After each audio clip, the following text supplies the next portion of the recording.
That's really something. It says, strikes on a certain day, Baal. In other words, the sun strikes here on the day of Baal, and that's exactly what it does. This truly was a historic moment that we participated in here. First time it's been seen in a long, long time on the equinox. It could be 2,500 years, or it could be 1,500, or somewhere outside of that range.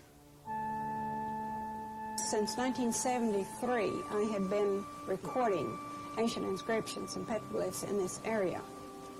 So when I was brought to this cave in 1978, my attention immediately focused on this petroglyph of the canine figure.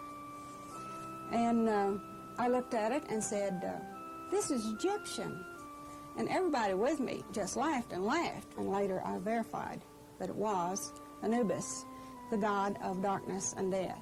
Up here it gives instructions that there will be a rite or ceremony at sunset, the rites of Baal, which shall be acted out.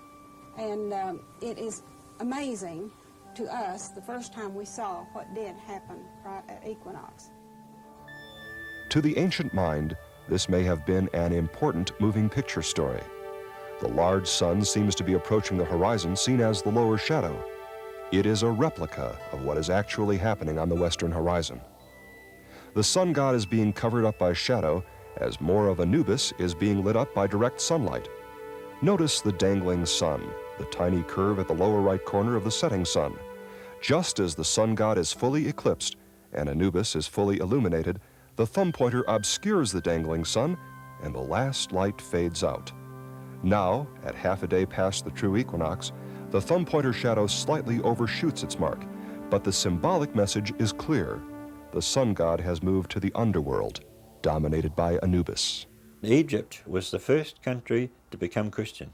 They became Christian apparently because they were disgusted with the absurdity of the old religion and fed up with Greeks laughing at them for worshipping crocodiles and cats.